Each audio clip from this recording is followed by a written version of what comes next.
ACS Patriots are looking to improve on last year's record and get back to their 2010 form, which landed them in the state championship game. And the man guiding them is head coach Brad Hood. He joins us now, Coach. We appreciate you stopping by. How's it going? Guiding. Guiding, like the guiding light. Woo! Yeah. Man, no pressure there. Oh. Well, Coach, the season just started. What'd you see that first game? I know it didn't go the way you guys wanted to, but what'd you see out of your team that you liked that maybe you need to work on?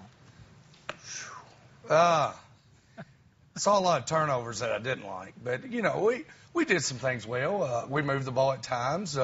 We put some plays together. We threw the ball, pretty well, and I was pretty, not excited. Let's not, I don't want to get over the head here, but I was pretty happy with our pass protection for when we did try to throw the ball. We just kind of fell apart a little bit, and it all started with the turnovers. And one thing I do hope we improve on. I felt like once things started going away from us, we kind of let it snowball and to get worse and worse. And, I wish I could have seen us maybe kind of overcome some mistakes a little better. But we've had a good, solid week of practice, and the boys have bounced back. And, really looking forward to moving on to this week and looking forward to the rest of the year and getting that first one out of our way there. Coach, out of all the teams you could have played in your first game, you're like I said before, you never saw a fight that you didn't want to take on.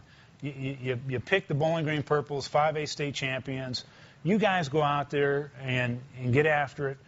When you're done with that game and you go back in the film room, do you think your team benefits more in the long run by looking at that film and pointing out to your guys, look at, this is what you did, this is what you should have done, and it just helps them that much further by playing a program like Bowling Green? I mean, you guys went undefeated 2 seasons in a row, and you know what it's like to be sitting on top.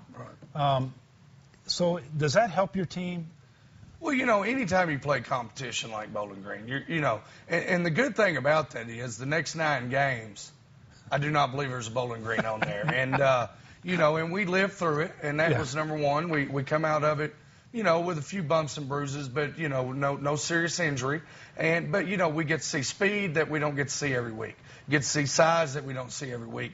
And, you get to play a traditional program and a successful one. And, especially in this area, Bowling Green is, over the last 80 years of football, have kind of been the front runner in our area. And, you'd always like to say, well, if we could have done this, we could have done that. But, it just shows when you're playing a competitive team like Bowling Green, a team like that, you can't give them any extra chances. Yeah. They're good enough without helping them. And it shows when you help them how dominating they can be. And, and we're going to use it to move on. And like I say, the good thing about it is they're not on there again the rest of the season. And as far as we want to make it in playoffs, we get to know that they're not on the other side waiting for us. And if they was, it would give us something to work toward to get better for. And that's the way we're using it, because the teams we play in the playoffs are going to be athletic. They're going to be big. They're going to be fast. And, we got to understand that we can't have another night like we did against Bowling Green, if we want to continue to make this thing work. You've told me a couple of times, and you had 2 undefeated seasons, and one of those seasons you went to a state championship game, but you said, I would trade an undefeated season and have some losses and improve and get better and get back to a state championship versus having an undefeated season. And I guess that's the benefit of playing a lot of different quality teams. Yeah, it is, and especially the 2 years we went undefeated, our first part of the schedule was down,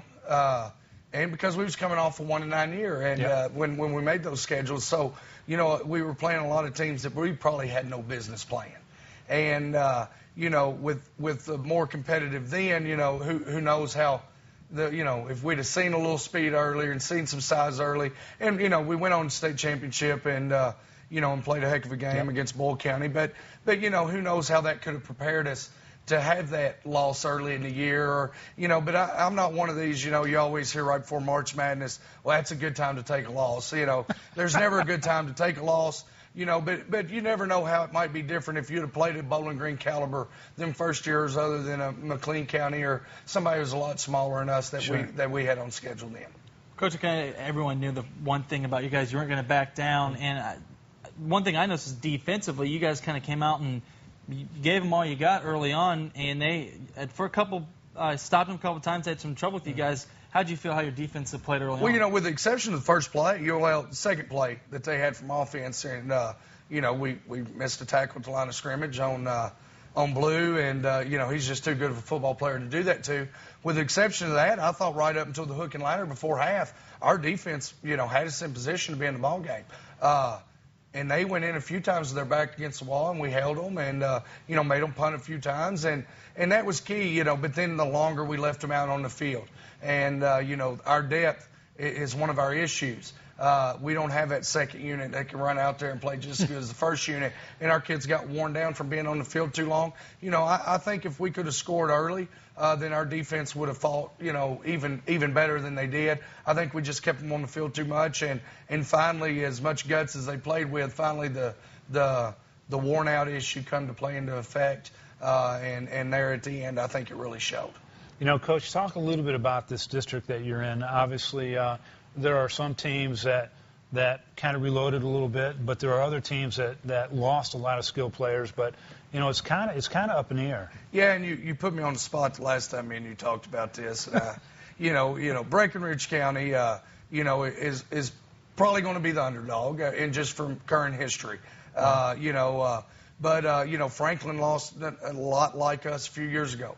They lost a ton of starters. Yeah. Graduation was really heavy on them, and their senior class is not that big. And so they're going to be pretty much young across the board. But the thing with Franklin is they will get better each week.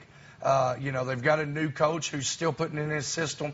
He didn't have the benefits of spring ball, you know, and I know Doug, and, you know, Doug's been to a state championship at Bullitt East. Doug really was the one that got Louisville Western to making the runs, you know. Before he left there, he was the one that kind of built that up before they started going to semi-states. And he, you know, so, and then Warren East, who's probably got the most talent back of anybody, you know. But I believe, you know, playing week 7, 8, and 9 district, yeah. You know, I think all four of us are going to be playing at the best. Yeah. And I think it's going to be competitive and come right down to the wire. And, you know, I'm looking forward to that part of the year. Once we've matured and everybody's gotten there, I think it'll be exciting football. Yeah. All right, Coach, we appreciate it. We appreciate you stopping by, talking football with us. Right. Time for a quick break. Stick around. You're watching Sports Connection.